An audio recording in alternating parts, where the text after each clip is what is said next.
자, 매거진 초대석, 오늘은 부산에서 독서 모임을 이끌면서 깨달은 책과 모임의 가치, 그리고 독서 모임 운영의 노하우를 담아 지난해 독서의 온도, 모임의 체온이라는 책을 펴냈습니다. 이 책으로 한국출판학회가 선정하는 2023 올해의 책을 수상했는데, 김성환 작가님 초대해서 책을 읽지 않는 시대, 여전히 독서와 모임의 온기를 지키며 살아가는 이야기 함께 좀 나눠보겠습니다. 작가님 어서 오세요. 네, 반갑습니다. 안녕하세요. 김성환입니다. 네. 자, 우선 이 책만이 아니라 여러 권을 쓰신 저자시잖아요. 또 오늘은 독서 모임 기획자, 운영자로 모셨는데 먼저 개인적인 소개를 부탁드리겠습니다. 네, 저는 지금 현재 글 쓰는 작가 일을 하고 있고요. 네. 그리고 독서 모임 기획자 운영자이기도 하고, 그다음 도서관이나 공공기관에서 독서 인문학 글쓰기 관련해서 계속 강연을 하고 있고요. 동시에 지금 동아대학교에서 관련 전공으로 석박사 계속 공부하고 있습니다. 그렇군요. 네. 제가 앞서 소개해드렸는데 지난해 펴낸 독서의 온도, 모임의 체온이라는 이 책이 큰 상을 받았습니다. 한국출판학회에서 선정하는 2023 올해의 책에 올랐는데 그 출판문화 발전과 출판산업 활성화에 기여한 책을 대상으로 한다. 이렇게 적혀 있더라고요. 네. 이게 어떤 상인지 이 선정 배경과 소감까지 좀 소개해 주세요. 일단 한국출판학회 자체가 독서문화 증진을 위해서 계속 노력하는 걸로 알고 있고요.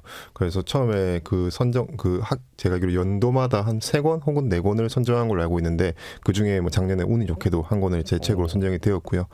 그리고 이제 사실 처음에 출판사 통해서 그 얘기 들었을 때 좀 너무 놀랐죠. 왜냐하면 네. 제가 보통 상이라는 건 잘 아시겠지만 받기 힘든 건데, 당연히 저는 거기에 해당 안 되는 사람으로서 인식을 하고 있었는데, 제가 두 번째 책이었던 다분히 낫다는 책이 있는데, 그 책이 그때 운이 좋게도 그때 전북 정읍시 공감도서 1분기 공감도서로 선정됐었고, 한 4년 만에 이제 이런 더 큰 상에 선정되어가지고 좀 이제 출판사 편집자께서 연락하셨을 때 너무 말도 안 되는 얘기라고 사실 했는데 만우절도 아니었고 해서 이제 믿었었고요.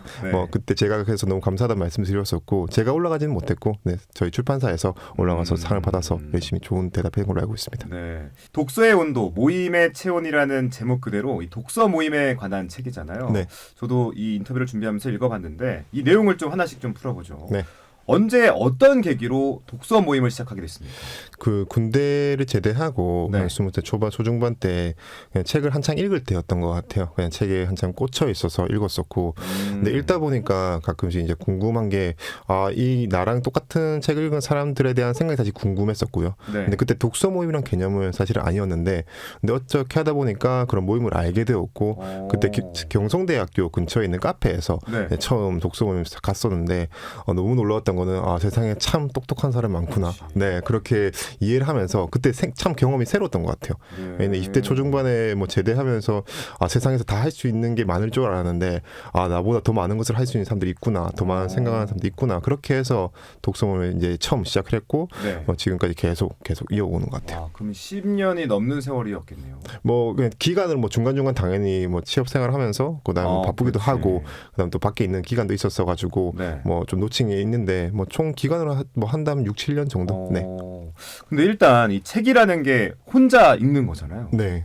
지극히 사적이고 개인적인 매체로 여기는 분들도 분명 많을 텐데, 독서 모임이 필요한 이유, 또 모임의 유익이라고 한다고 하면 어떤 게 있을까요? 일반적으로 책을 읽는 사람이건 안 읽는 사람이건 독서의 이점은 대부분 아는 것 같아요. 근데 독서 모임까지 이제 어떻게 가느냐가 중요한 것 같은데, 우리가 흔히 말하는 독서라는 것은 혼자 읽고 책을 읽고 좋았구나 싫었구나 하는 개인적 독서에서 대부분 다 머무는 경우가 많은데, 근데 읽다 보면 소설 같은 경우에는 이런 내용을 왜 적었을까, 그다음 자기계발서 같은 경우는 이 저자는 왜 이런 얘기를 적었을까 하는 궁금증이 생기는 것 같아요. 물론 대부분 다 그 궁금증이 자기 안에서 머무는 경우가 많은데, 근데 계속 읽다 보면 이런 저처럼 아까 제가 생각한 것처럼 좀 이런 생각을 하는 사람을 만나보고 싶은데라는 생각이 있는 것 같은데, 이제 그렇게 해서 독서 모임을 하게 되면 그냥 타이건 자이건 했을 때 책에 대한 궁금증을 일단 해소할 수 있는 부분이 가장 큰 것 같아요. 모임을 통해서. 요즘에는 유튜브도 잘 되고 그다음에 저자의 만남도 자리도 많아서 그런 자리 많은데, 한 몇 년 전까지만 해도 사실 사실 그런 자리가 많지는 않았고요. 그럼 결국은 타인을 통해서 내 생각을 공유하고 확장시키고 감정을 책을 읽으면서 저렇게 읽었구나. 나는 읽었을 때 당신 어떻게 생각하는지에 대한 이야기를 나눠보면 뭐 책도 좋은데 그 네. 뒤에 있는 우리 사람까지 보게 되다 보니까 우리 한번 독서 모임에 정말 책을 읽고 싶어서 나갔는데 사람도 만나게 되고 그 사람을 통해서 또 다른 우리만 인사이트를 얻게 되다 보니까 내 사유의 확장도 넓어지는 것 같고 또 뭐 그 안에서 내가 읽지 못한 책도 좋은 책도 발견할 수 있는 것 같고 그러다 보면 좀 좋은 시간을 만드는 게 우리만 독서 모임이 아닌가 싶기도 하고요. 뭐 이거를 뭐 문화체육관광부에서는 이제 밝히기를 2019년 뭐 5년 뭐 단위로 뭐 네. 독서 우려하는 현황들을 계속 조사를 하고 어떻게 하면 더 나아질 수 있을까를 계속 고민을 하는 이제 많은 곳이 있는데 네.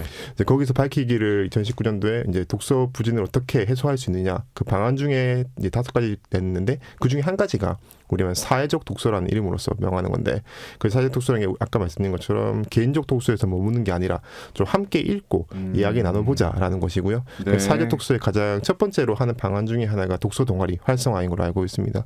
그래서 그 이제 사회적 독서로서 우리 책을 읽어감으로써 우리만 독서 이제 문화를 좀 더 증진시켜보고 그다음 내 사유를 넓혀보고 하는 게 우리만 독서의 가장 큰 이점이 아닌가 싶습니다. 이런 이점들이 많은데 사실 가장 어려운 게 지속성이거든요. 지속하기가 쉽지가 않잖아요. 네, 그렇죠.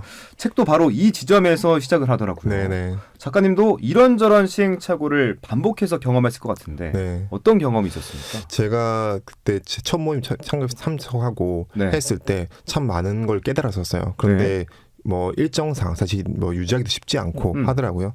그러다가 20대 중반 정도쯤에 제가 처음으로 이제 모임을 제가 운영을 했었는데 운영자로? 네, 운영자로 처음 했었고 그때는 그냥 못 모르고 했던 것 같아요. 뭐 어떤 틀도 기획도 없는 상태에서 했었고요. 네. 근데 하다 보니까 뭐 뒤풀이도 많았고 하다 보면 저는 좋았는데 이 참가자도 그렇고 여러 가지 그냥 맞추기가 쉽지 않더라고요. 그 이후로 계속 독서모임 참여를 하고 또 운영도 하고 하면서 느끼는 것은 네. 참 독서 모임이라는 것은 참 쉽게 접근할 수 있고 쉽게 나올 수 있구나라는 것을 깨달았던 것 같아요. 그럼 그 안에 왜 우리 저를 비롯해서 왜 많은 사람들이 그렇게 느끼느냐라고 했을 때 네. 제가 느낀 것은 이제 운영자와 참가자 간의 간극이 큰 것 같아요. 운영자라는 사람들은 우리가 말하는 책을 그 사람들하고 얘기를 나누기 위해서 책도 선정하고 그다음 또 좋은 공간도 마련하고 또 그 사람들이 놓치지 않게 또 동기도 유발해줘야 되고 또 당일에 연락도 해줘야 되고 참 하는 일이 많거든요. 그러네요. 근데 책을 이제 그 참가자들은 되면 책을 읽고 오면 네. 되는 네. 건데 물론 이제 그 간극 자체가 뭐 큰 차이 없다라고 생각할 수 있지만 제가도 운영자를 해봤죠. 운영자 입장에서 책을 한 번만 읽는 것도 아니고 사실 2번, 3번 읽으면서 책을 좀 더 곱씹게 될 수밖에 없는 거거든요. 그러다 보니까 운영자와 참가자의 시간이나 에너지 배분상에서는 꽤 큰 차이가 발생하는 것 같아요. 근데 뭐 처음에는 저도 그렇지만 운영자라는 사람들이 정말 좋은 책을 읽고 좋은 사람들과 얘기 나누면 참 좋겠다라는 생각을 하는데 계속 이제 시간이 쓰이다 보고 그다음 또 그 모임에서 혹시나 뭐 좀 불미스러운 일도 발생하게 되면 예상치 못한 스트레스도 받게 되거든요. 그러면 내가 문득 그런 생각을 우리 흔히가 말하는 hen타라고 하는 것처럼 나는 왜 바빠 죽겠는데 왜 이런 걸 하고 있을까? 라는 생각을 하는 것 같아요. 물론 참가자들이랑 얘기를 하면서 좋은 시간을 보내는 건 참 좋지만 그렇게 되는 것 같고 근데 그럼 그 간극을 왜 발생을 하는 걸까라고 생각했을 때 뭐 여러 가지 좋은 가치량은 참 존재하지만 이 현 자본주의 시대에서 말하기를 결국 내 손에 쥐는 것들이 많지가 않다 보니까 그런 것도 발생하지 않나라는 것이고 물론 그 돈이라는 게 뭐 그 사람의 가치를 다 증명할 수는 없다고 생각하지만 적어도 그 사람의 노동에 대한 비용 정도는 충분히 이제 상쇄할 수 있다고 보기 때문에 그 비용을 줌으로써 우리만 운영자의 가치도 높아지고 참가자도 진입한 단계가 높아지지만 반대로 탈출한 단계도 좀 높아질 수밖에 없는 뭐 우리가 PT 흔히들 PT 얘기하잖아요. 헬스장 PT 할 때 요즘에 뭐 유튜브 워낙 많이 있다 보니까 유튜브에서 좋은 분들이 이런저런 해주시지만 그래도 PT장은 많이 있거든. 사람들이 맞아요. 많이 있거든요. 왜냐하면 나는 많은 걸 배우고 있지만 그래도 그 동기라던가 그런 가치를 조금 더 함께 해줄 수 있는 사람이 있다 보면 좀 더 좋은 운동을 할 수 있을 것 같고 뭐 살도 많이 빠질 것 같고 몸도 좋아질 수 있을 것 같다는 그런 생각인 거고 그런 비용이 결국은 뭐 독서 모임뿐만 아니라 다른 분야에 적용함으로써 그 단계가 좀 차이 나지 않나라는 생각입니다. 간극이라는 단어와 현타라는 단어가 참 중요한 키워드였던 것 같습니다. 자, 이런 고민과 여러 실험 끝에 찾은 답이 무료 그리고 동아리의 틀을 뛰어넘자 이거던데 네. 친목의 성격 또 사적인 범위를 벗어나야 한다 이런 말씀으로 이해하면 될까요? 그냥 아까 말씀드린 거의 연장선인 것 같은데 결국은 들어오는 것과 나가는 것이 너무 쉽다 보니까 그 간극을 조금 넓히고 싶은 마음도 있고 그 다음에 말씀하신 것처럼 뭐 사적인 모임이라는 정치 자체가 참 모호한 말이긴 한데요. 네. 그냥 좀 내가 좀 진입 쉽다 보니까 마음 편하게 좀 이야기를 하는 것 같아요. 그냥 뭐 어떻게 처음에는 책에 대한 얘기를 하다가도 갑자기 우리 가정사를 얘기하기도 하고 물론 가정사를 얘기하는 게 나쁜 건 아니겠죠. 근데 가정사에서 계속 그 가정사만 얘기해 두다 보니까 어느새 시간은 가버리고 나는 책 이야기를 하러 왔는데 생각보다 책에 대한 얘기 많지 않네. 뭐 다음에는 괜찮겠지라는 생각으로서 또 참여하는데 다음에도 사실 비슷한 얘기 다루면 그럼 내가 선택할 경우는 결국 하나밖에 없거든요. 빠지는 거죠.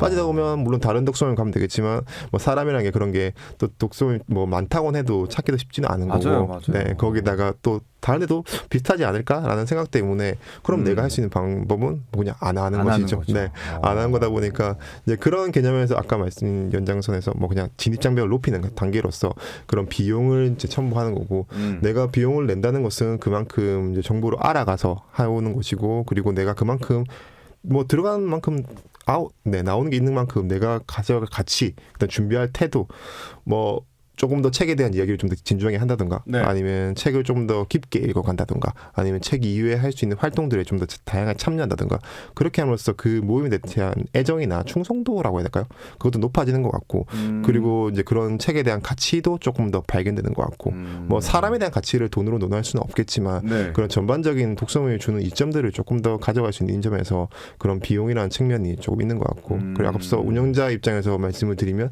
결국 비용이라는 게 내 노동비도 있겠지만 결국 우리만은 공간이라는 곳을 운영하는 입장에서 충당하는 비용인 거죠. 뭐 월세도 마찬가지 되고 인테리어비도 마찬가지 되고 뭐 참가자들이 마시는 커피라든가 다가라든가 그런 찾아난 비용들을 이제 참가비에서 얻음으로써 네. 똑같이 돌려주는 것이죠. 실제로 내 손에 쥐는 게 많지는 않더라도 결국 저 사람이 좋으면 그 사람이 좋은 상태에서 다른 사람이 소개를 하면 내가 별다른 홍보 없이도 또 다른 모임이 되니까 그렇죠. 그러니까 모임이 선순환하는 과정도 있지 않나라는 생각이고 물론 그 비용을 책정하는 게 진짜 힘든 것 같아요. 뭐 우리도 아까 헬스장을 선택할 때도 수많은 헬스장 중에서 뭐 PT비 얼마 이렇게 계산을 하고 맞아요. 하지 않습니까? 그래서 어떤 모임은 뭐 5만 원, 3만 원, 1만 원 이렇게 하는데 왜 저기는 1만 원인데 우리는 5만 원인가요? 이렇게 얘기하면 사실 할 말이 그렇게 많지가 않아요. 좀 더 좋은 공간을 마련하기 위해서 뭐 좋은 다가를 준비하기 위해서 이렇게라고는 하지만 참가자 입장에서는 사실 물음표가 뜰 수밖에 없는 게 이런 독서 모임에 우리가 돈을 내고 참가한다는 게 일반적으로 사실 상식적인 범위는 아니라고 생각하는 분이 많이 있거든요. 그렇죠. 물론 내가 5천 원, 10,000원 비용을 내지만 그 5천 원은 그냥 커피값 정도로 생각하는 경우가 많기 때문에 네. 이제 그 비용에 대한 일단 개념 자체를 조금 더 참가자에게 좀 더 인식시키는 게 좀 더 필요한 것 같고 그러기 위해서는 뭐 운영자가 꾸준하게 계속 잘 하는 방법밖에 없는 것 같아요. 왜냐하면 이 비용이 뭐 비싸건 적건을 떠나서 네. 결국은 내가 열심히 최선을 다하고 있고 당신들이 좋은 가치를 얻어가고 있고 그 가치를 통해서 나도 좋은 가치를 얻어간다면 우리의 마음은 아까 사회적 독서로서의 사회적 반향을 조금 더 일으킬 수 있는 게 아니냐라는 가치가 아닌가 싶어요. 그러니까 카페 가서 커피 한 잔에 빵 먹으면 거의 10,000원이거든요. 근데 그렇죠. 이 독서 모임에 5,000원, 10,000원 쓰는 건 조금 주저하는 것 같긴 합니다. 네, 그렇죠. 왜냐면 내가 책값도 사니까. 그러니까요. 네. 아까 작가님께서 네. 전문성을 더할 수 있다 이런 이점을 말씀해 주셨는데 네. 실제로 독서 모임이 전문적인 지식 공유 모임으로 네. 수익을 창출하는 사업 모델로 발전한 네. 사례가 있습니까? 제가 일단 뭐 저희도 그랬었지만 지금도 많은 곳이 하고 있는 걸로 알고 있지만 근데 일반적으로 알려진 것 중에서 서울의 네. 티 모임이라고 있는데 그 티 모임에서는 이제 제가 훨씬 오래전부터 모임을 네. 진행했었고요. 네. 그 회차당 금액도 조금 되는 걸로 알고 있습니다. 그런데 불구하고 많은 사람들이 모여서 이제 즐거운 시간들을 나누는 걸로 알고 있거든요. 네. 근데 우리가 말하는 독서나 독서 모임은 사실 무형의 가치이다 보니까 무형의 가치를 뭐 지금 시대가 많이 바뀌어서 무형의 가치를 돈으로 환산하는 경우가 많이 있지만 네. 사실 흔치는 않다고 볼 수 있거든요. 왜냐하면 눈에 보이는 이제 유형의 가치가 손에 쥐어야지 그걸 돈으로서 환산해서 아 이게 돈이 되겠구나 안 되겠구나 판단하지 사실 무형의 가치는 어렵지 않습니까? 근데 다행히도 그 티 모임이 너무 오랫동안 잘 되었고 그 가치를 보는 단체들이 있는 걸로 알고 있고 그 단체에서 투자를 해서 지금 계속 그 가치들을 이어가는 걸로 알고 있고요. 근데 그 티 모임 성공 사례가 있다 보니까 서울에서는 이제 그런 좀 비슷한 모임들이 이제 생긴 걸로 알고 있고 물론 부산이나 다른 지방에서도 그런 전문적인 투자 지원금까지는 어렵겠지만 그래도 뭐 재단이나 그 어떤 지원 단체 등에서 지원 사업들을 받음으로써 그 무형의 가치를 좀 더 인정하는 범위는 넓어지지 않았나 생각합니다. 네. 아니 지금 이런 형태로 운영되는 독서 모임이 네. 부산에는 없습니까? 부산에는 제가 알기로는 일반 독서 모임이 제가 아는 건 200~300개가 되거든요. 그런데 제가 모르는 게 더 많지 않을까요? 근데 그렇게 했을 때 그 200~300개 안에서도 뭐 티 모임 같이 그런 어떤 유료 모임 형태로 하는 게 한 4~5군데 있는 걸로 알고 있어요. 있어요? 물론 아까 티 모임처럼 많은 지원금을 뭐 투자받지 못했지만 그 운영자분께서 어떤 가치를 가지고 열심히 펼치고 계신 거고 물론 이제 코로나 시대 때 사실 대부분 다 휘청했을 겁니다. 네, 어쩔 수가 없는 게 사람이 모여야지 모일 수가 없으니까. 네, 운영하는 게 독서 모임인데 운영할 수가 없다 보니까 뭐 휘청이긴 했지만 뭐 다행인 것은 그 운영자분들이 열심히 지금 자기 갈 길을 잘 걸어가고 계신 걸로 알고 있거든요. 그러다 보면 뭐 그 가치도 계속 커질 거고 많은 사람이 접목함으로써 독서 문화도 계속 커지지 않을까라는 생각입니다. 자, 이쯤에서 책을 쓰신 배경과 계기가 궁금해지는데 독서 모임 기획자, 운영진을 위한 매뉴얼 성격의 책이더라고요. 근데 이런 노하우는 뭐 영업 기밀 네. 이 정도로 생각해야 되는 거 아닌가. 네. 책을 읽다 보니까 네. 이런 것까지 알려줄 수 있어? 라고 생각이 들더라고요. 네. 이걸 다 오픈하는 이유가 뭘지 궁금했거든요. 네. 보다 전문적이고 네. 체계적인 독서 모임이 활발해지기 위한 마음? 뭐 이런 간절함 같은 게 느껴졌는데 어떠세요, 작가님? 일단 원래 처음 책을 썼을 때는 지금 나온 책보다 분량이 거의 2배 넘었었고요. 지금 책보다? 네, 2배 넘었었는데 뭐 우리만 책이라고 하는 가정하에 네. 좀 더 계속 줄여서 왜냐하면 지금 독서 우리만 문화라는 게 쉽지 네. 않다는 점에서 2시간, 3시간을 내는 것도 사실 많은 사람 입장에서 쉽지 않거든요. 근데 뭐 내가 독서 모임을 좋아하지도 않는데 네. 뭐 4~5시간 또 읽을 책을 만들기는 어렵고 그래서 그 분량들을 만들어서 했는데 뭐 그랬던 것 같아요. 이 아까 책이라는 것이 제가 이제 논문 베이스로서 이제 기반된다고 하는데 뭐 독서 모임을 떠나서 네. 뭐 철학이나 예술이나 뭐 어떤 분야고 상관없이 그 실전에서 이루어지는 일들이 있으면 그 기반 이론들이 다 존재한다고 보거든요. 그 이론이 있어야지 결국 실전도 좀 더 강해지는 부분이 있겠지 않습니까? 확장되는 부분도 있고. 그렇죠. 근데 논문을 이제 하면서 이제 리퍼런스할 참고 자료들을 많이 보았는데 근데 국내에서는 사실 그런 자료가 많지가 않았어요. 물론 없다고 볼 수는 없겠지만 네. 어떤 분야에 독서 모임이 이렇게 커지고 있고 독서라는 것은 우리 몸에서 때려야 뗄 수 없는 건데도 불구하고 이렇게 이론이 없을까라는 생각을 사실 많이 했었고요. 그러다 보니까 참고한 논문들이 외국 논문이 좀 많이 있었고요. 근데 외국 논문도 물론 좋은 도서들이 많았지만 네. 다른 어떤 분야에 대비해서는 사실 많다고 보기는 어려웠던 것 같아요. 그래서 처음에 어떤 논문이나 이 책을 준비할 때 그런 것들이 사실 쉽지는 않았고요. 그래도 뭐 제가 정답을 말할 수는 없겠지만 적어도 내가 했던 것들 오랜 시간 했던 것들을 많은 사람에 도움됐으면 하는 바람에 뭐 이론 베이스에서 제가 했던 경험들을 좀 나열했던 것 같고 물론 뭐 독서 모임이든 독서든 그 한 권의 책이 주는 가치가 참 의미가 있겠지만 네, 정답이라 말할 수는 없거든요. 네. 근데 제가 바라는 것은 뭐 노하우 뭐 좋은 말로 아나운서님께서 좋은 말로 노하우라고 하셨지만 네. 제 경험을 나열한 것인데 그 경험이 누군가에게 전달되어 가지고 좀 더 이 독서 모임이나 혹시 독서에 대한 좀 파이가 좀 커졌으면 좋겠어요. 네.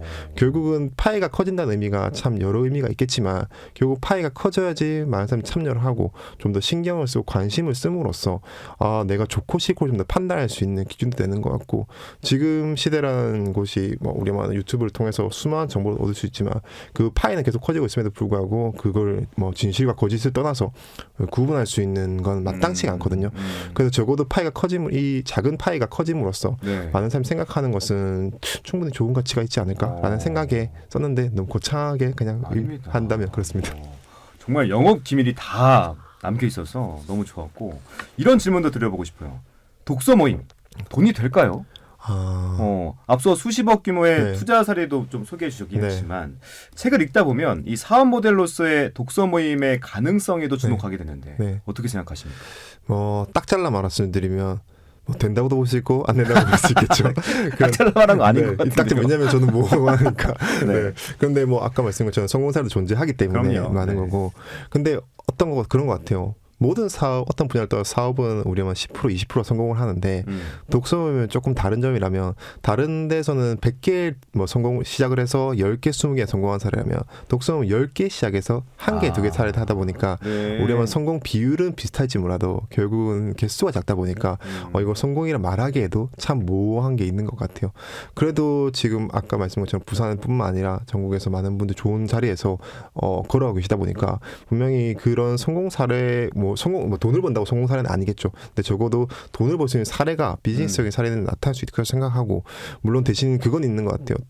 독서 모임이라는 게 돈을 위해서는 아닌 거거든요. 결국은 책이라는 가치와 사람이라는 가치는 바뀌지가 않는 거기 때문에 그 가치를 잘 우리가 초심이라 말하기 좀 그렇겠지만 그 가치를 잘 유지하면서 이제 세부적으로 돈까지 따라온다, 자본까지 따라온다면 운영진 입장에서나 참가자 입장에서나 더 좋은 가치가 퍼지지 않을까라는 생각은 있습니다. 자, 쉽지 않은 도전임에는 확실히 분명한 것 같아요. 네. 그렇죠? 네.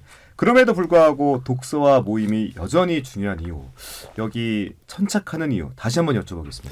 뭐 개인적 독서, 사회적 독서라는 그런 거창한 이름이 아닐지라도 딱 분명한 거는 책을 통해 독서를 통해서 좋은 책을 만날 수 있고, 그다음에 좋은 사람을 만날 수 있고, 그다음에 내가 뭐 편협함까지는 아니더라도 조금은 좁은 사유를 좀 더 넓게 펼칠 수 있고, 뭐 그러한 것들이 뭐 음악이건 뭐 운동이건 다양하겠지만 결국 책에서 주는 가치가 아직은, 네, 물론 5년, 10년 뒤에는 어떻게 될지 모르겠죠. 하지만 적어도 아직은 그 가치가 크다고 생각하고, 그 독서라는 게 그냥 단순히 책을 읽고 마는 것이 아니라 읽고 말하고 쓰고 하는 형태가 다 병행된다면 그 가치가 좀 더 커지지 않을까라는 참 멋진 생각을 하지만 뭐 그냥 너무 얕은 생각이기도 합니다. 네. 네.